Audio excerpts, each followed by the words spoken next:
Welcome to our podcast series Art from Pain, where we explore the lives of artists who turn struggle into unforgettable creativity. Today's episode is about Don Campbell, the legendary dancer who gave the world locking. Don Campbell's journey was never easy. He was born with a clubfoot, a condition that made movement difficult and painful. For many, this would have been a limitation, but for Don, it was the beginning of something new. Even in his youth, he carried rhythm inside him. He loved art, creativity, and dance, but his movements were different, awkward, unusual, and not what others expected. Instead of hiding them, Don transformed these movements into a new style. To understand Don's genius, we must look at the struggles of African American history. During slavery, African people had their drums taken away, cutting off their traditional way of expressing rhythm. But rhythm cannot be silenced. They clap their hands, stomp their feet, snap their finger, using the body as an instrument. Don inherited this spirit. He mastered dance like the hand boom, and his body naturally carried the beat. This deep connection to rhythm gave birth to something extraordinary. One day, Don's mistakes while dancing became his trademark. He would freeze suddenly, lock in place, then burst back into movement. The crowd loved it. It was playful, funky, and full of energy. This became known as locking, a dance style that celebrates rhythm, comedy, and individuality. What started as Don experimenting with his disability became a worldwide cultural phenomenon. Don Campbell took what made him different, his clubfoot, his awkward passes, and transformed it into a style that dancers across the globe still use today. Locking is more than dance. It is about freedom, resilience, and joy. It became a foundation of hip hop dance, inspiring entire generation and proving that creativity can rise from struggle. Don Campbell's life teaches us this. What seems like a limitations can become your greatest strength. From a painful background, he created one of the most joyful, iconic dance styles in the world. Thank you for listening. And remember, sometimes the things that set us apart are the things that make us legendary. Thank you. Hello, everyone, and welcome back to our podcast series on Art Born from Pain. In this episode, we are diving into the life of one of the most iconic entertainers of all time, Michael Jackson. We know him as the king of pop, the man who gave us moonwalking, record breaking albums, and music that continues to inspire our generation. But behind the glittering spotlight was a man whose life was filled with pain, loneliness, and constant struggle. Today, we'll explore how Michael Jackson's personal drama, his childhood trauma, his isolation, and his battles with the world shaped his music and dance, turning pain into timeless art. Michael Jackson's story begins in Bray, Indiana, in a poor working class family. From the age of 5, he was already in the music world, singing and dancing as part of the Jackson 5. But the cost of the fame came early.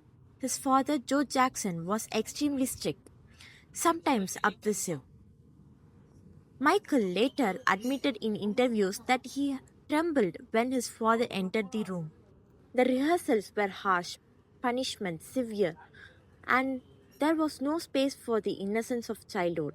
Instead of playgrounds, Michael grew up in studios and stage lights. Instead of friends, he had cameras and concerts. This loss of childhood became one of the deepest wounds in his life, and it showed in his art. Listen to songs like Childhood or Heal the World, and you hear not just music but a cry, a longing for purity, for innocence, for something he never truly had. As Michael grew into a superstar, his fame became both a blessing and a curse. Millions adored him. Every concert was a storm of screaming fans. He had the world at his feet, and yet he often said he felt alone, so alone that he built a Neverland Ranch, a private world filled with amusement rides, a zoo, a fantasy landscapes, too many. It looked strange, but to Michael, it was a way to recreate the childhood he was denied. This loneliness found its way into his music and performance. Watch You Are Not Alone, Stranger in Moscow, or even the dreamlike fantasy of Remember That Time. These weren't just songs, they were emotional diaries disguised as pop hits. Up next, we're looking at the life of Min Yoongi, or better known as Suga from BTS, and as August D in his solo work. Behind the stage name is the story of someone who overcame poverty, injury, and depression to become one of the most respected artists in contemporary music. Min Yoongi was born on March 9, 1993, in Daegu, South Korea. He grew up in a working class family with financial challenges. From a young age, he developed an interest in music, particularly hip hop, and began writing lyrics and producing beats as a teenager. At 19, he joined an underground rap group under the name Gloss, gaining local recognition for his talent as a producer and rapper. His passion for music often clashed with the reality of financial instability, but he continued to pursue it despite doubts from others. In 2010, Yoongi auditioned for Big Hit Entertainment and became a trainee. To support himself, he worked part time jobs, including as a delivery boy.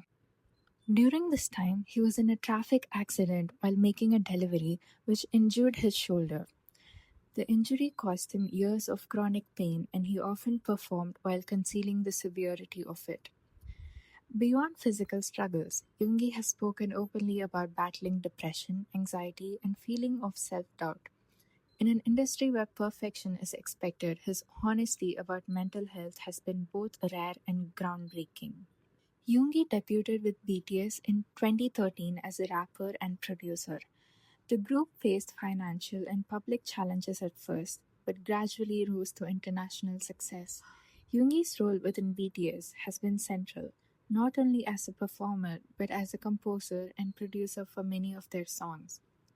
Through his lyrics, he often addresses themes of ambition, burnout, and pressures of success. He openly gave fans around the world permission to acknowledge their own struggles. Outside of BTS, Yoongi releases music under the name August D. His 2016 mixtape and its 2020 follow-up D2 reveal even more personal side of his story. In tracks like The Last, he rapped about living with OCD, depression, and panic attacks.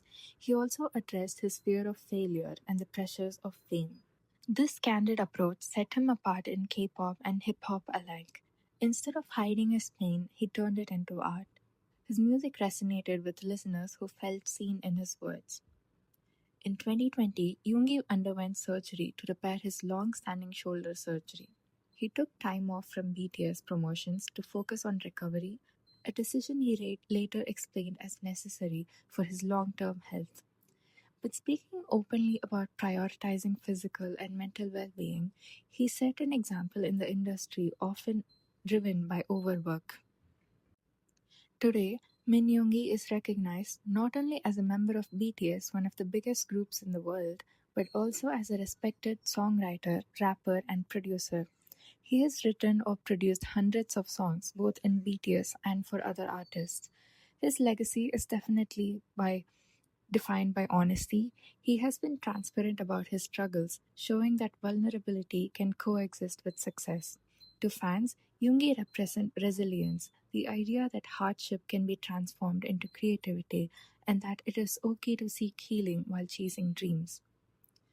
From a teenager who writes beats in Daegu to standing on global stages, Minyungi's story is one of persistence through pain. He turned his struggles into music, and his doing so gave countless listeners around the world a reason to keep going. Next, let's dive deep into the life of Sylvia Plath, an American poet, novelist, and short story writer whose work has had an enduring influence on literature. While her career was brief, her impact remains immense. Sylvia Plath was born on October 27, 1932, in Boston, Massachusetts. She was a gifted child, writing her first poem at the age of 8 and publishing her magazine soon after. That same year, she experienced a major loss, the death of her father, Otto Plath. This event deeply affected her and shaped much of her writing later. She excelled academically, earning a scholarship to Smith College. By her late teens, she was already recognized for her talent, publishing stories and poems regularly. However, beneath her success, she struggled with depression. In 1953, during a summer internship at Mademoiselle magazine in New York City, Plath's mental health declined. Later that year, she attempted suicide and was hospitalized, receiving electroconvulsive therapy. This experience informed much of her later writing, particularly in her only novel, The Bell Jar. Plath recovered, graduated from Smith, and earned a Fulbright scholarship to study at Cambridge University in England. At Cambridge, Platt met English poet Ted Hughes. The two married in 1956. Their relationship was both creatively productive and personally turbulent. They had two children together but faced challenges, including Hughes' infidelity, which contributed to Platt's increasing isolation. Despite personal struggles, Platt's career flourished. Her first poetry collection, The Colossus and Other Poems, was published in 1960. In 1963, her novel The Bell Jar was released under the pseudonym Victoria Lucas. It offered a semi autobiographical look at her struggles with mental health and the pressures placed on young women in the 1950s. In the last moments of her life, Plath produced an extraordinary burst of creativity. She wrote many of her poems that would later be collected in Ariel, works that critics often describe as confessional, raw, and technically brilliant. These poems reflect themes of death, rebirth, identity, and anger. They reveal Plath's ability to merge personal experience with striking imagery and language. On February 11, 1963, at the age of 30, Sylvia Plath died by suicide in London. Though her life was short, Sylvia Plath's influence is lasting. Ariel was published posthumously in 1963 and cemented her reputation as a leading voice in the 20th century poetry. The Bell Jar remains a key text in discussions of mental health, feminism, and literature. Plath is often associated with the confessional poetry movement alongside poets like Robert Lowell and Anne Sexton. Her work continues to be studied worldwide for its honesty, craft, and psychological depth. Sylvia Plath's life combined extraordinary talent with extraordinary difficulty. Her struggles with mental illness were profound, but her ability to channel them into literature has ensured her place in history. Today, her work continues to remain a touchstone for readers and writers navigating themes of identity, creativity, and survival. Last but definitely not the least, let's dive into the life of Kurt Cobain, the lead singer and guitarist of Nirvana. In just a few short years, he went from an unknown musician in Washington state to one of the most influential figures in rock music. But behind his success were struggles with health, addiction, and mental illness that ultimately cut his life short. Kurt Donald Cobain was born on February 20, 1967, in Aberdeen, Washington. His childhood was marked by instability. When his parents divorced when he was 9, Kurt felt abandoned and struggled with feelings of rejection that would stay with him throughout his life. He turned to art and music as an outlet. Inspired by punk rock and alternative bands, he began teaching himself guitar and writing songs. By the late 1980s, he had formed Nirvana with bassist Chris Novoselic and later drummer Dave Grohl. In 1991, Nirvana released Nevermind, featuring the hit single Smells Like Teen Spirit. Practically overnight, Nirvana went from a small alternative band to the face of the grunge movement. The album sold millions and became a cultural phenomenon. But Cobain was ambivalent about fame. He often expressed discomfort with being seen as a spokesperson for a generation. The pressure of sudden stardom only added to his personal struggles. Throughout his life, Cobain suffered from chronic stomach pain, which doctors struggled to diagnose. He often used heroin as a way to self-medicate. His addiction combined with depression created ongoing difficulties in both his personal life and his career. But despite these challenges, his songwriting remained powerful. Nirvana's lyrics dealt with themes of alienation, anger, and vulnerability. Cobain's voice, both literally and creatively, captured the emotions of young people who felt misunderstood. In 1992, Cobain married musician Courtney Love. The couple had a daughter, Frances Bean Cobain. Their relationship, however, was troubled with both Cobain and Love struggling with drug use and intense public scrutiny. As Nirvana grew success, so did Cobain's sense of isolation. He disliked the commercial aspects of fame and worried about losing his authenticity as an artist. By 1994, Cobain's health and mental state had worsened. In March of that year, he was hospitalized in Rome after an overdose, which was later described as a suicide attempt. A month later, on April 5th, 1994, Kurt Cobain died of suicide at the age of 27.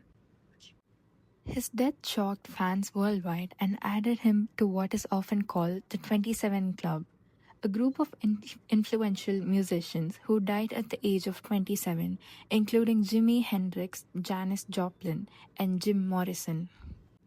Though his life was brief, Kurt Cobain's influence is lasting. Nirvana's music redefined rock in the 1990s and opened the door for alternative bands to reach mainstream audience. Cobain himself became a symbol of artistic authenticity, even as he struggled with personal demons. His lyrics and music continue to resonate with listeners who find comfort in his honesty about pain, alienation, and identity. He remains one of the most studied and discussed figures in modern music history. Kurt Cobain's story is both inspiring and tragic. He was a voice for those who felt unheard, and even though his life ended too soon, his music continues to speak to new generations. Thank you for listening.